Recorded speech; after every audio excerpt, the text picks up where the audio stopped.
parte de mi vida. Otra parte de mi vida es la familia y no es necesariamente todo para la ciencia, tiene que uno tener una vida equilibrada. Ahora, ¿por qué me dediqué a que mi profesión sea la ciencia? Sería quizás la pregunta. Porque en el hospital me di cuenta que los médicos eran deficientes en conocimiento básico, que muchas veces no sabían por qué daban lo que daban, y yo traté de averiguar. En mi época, prácticamente las becas eran hasta que uno terminara. Después ya las empezaron a cortar en número de años. Y también se pedía un examen de admisión que era un semestre de llevar materias remediales, matemáticas, física, química, biología. Y eso pues entraban un número determinado de estudiantes y luego pues habían los exámenes y el que pasaba, o sea, era un semestre de cursos, se llamaban prerequisitos. Y luego ya si uno los aprobaba, pues entraba al posgrado. Si no, no. Era lo que era en mi época. Ahora ya eso no existe porque es muy difícil que se pueda financiar actualmente ese tipo de educación. Bueno, a lo primero de todo, aprender nuevas tecnologías,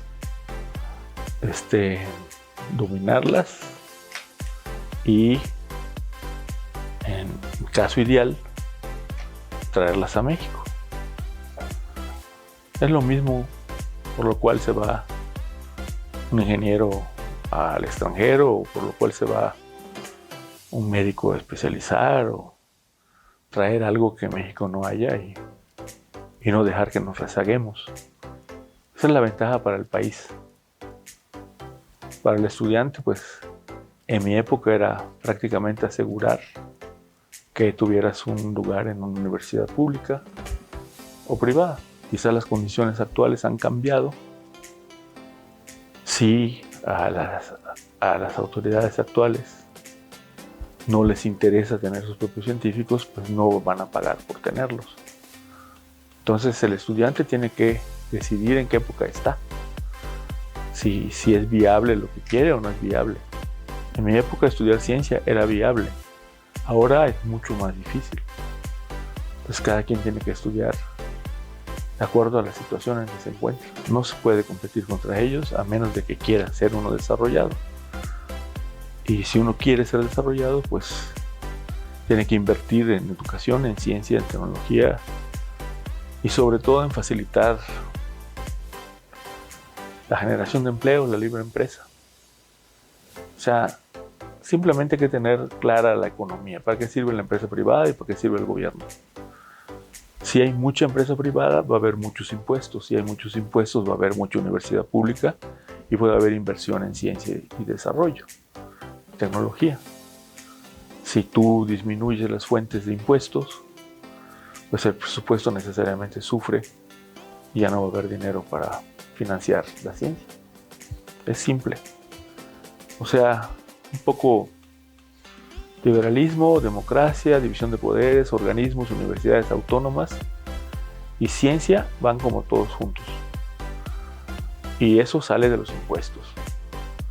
Y si no hay empresas que generan impuestos, pues no sale. Es así de simple. O sea, si ya son científicos, bajo las condiciones actuales, no es que yo lo recomiende. Ellos mismos se van a dar cuenta que no vale la pena regresar al país. Es la verdad. Y si ya están en el país, muy probablemente busquen cómo volverse a ir. Si todavía no han entrado a estudiar ciencia, pues muy probablemente no la estudien. Esas son las condiciones que da el sistema, es lo que te decide tomar un camino o el otro. O sea, si las condiciones que ahora prevalecen estuvieran cuando yo escogí, probablemente hubiera elegido, y ya había pasado el board norteamericano, no quedara. Ya hubiera sido la opción. Que yo les diga a uno, dedícate, trabaja sin que te den dinero, sin que te den becas, eso no se le puede pedir a nadie. Sobre todo si en otro país te la van a dar. Entonces, o sea, no se pueden hacer las preguntas en abstracto, como flotando, fuera del contexto político y social que tiene uno. Ahí la política pública es la que decide la vida de las personas, queramos o no. Marca mucho la pauta, ¿no? De que se hace. Marca toda la pauta. Si alguien te dice que no le interesan los expertos, que no le interesan doctorados, que ir a estudiar al extranjero está mal, y que la enseñanza la puede dar cualquiera, y pueden abrir X número de universidades, o que no haya doctores y no haya maestros. Puede alguien creerlo, pero no es verdad.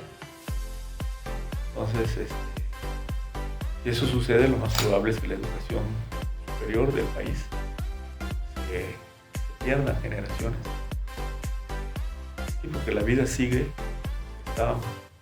empezaron esto y ya se van a jubilar. No hay nadie que los sustituya, pues se pierde. Los esfuerzos de 2, 3 generaciones se pierden en una. Y es literal, que los muchachos se van y no regresan.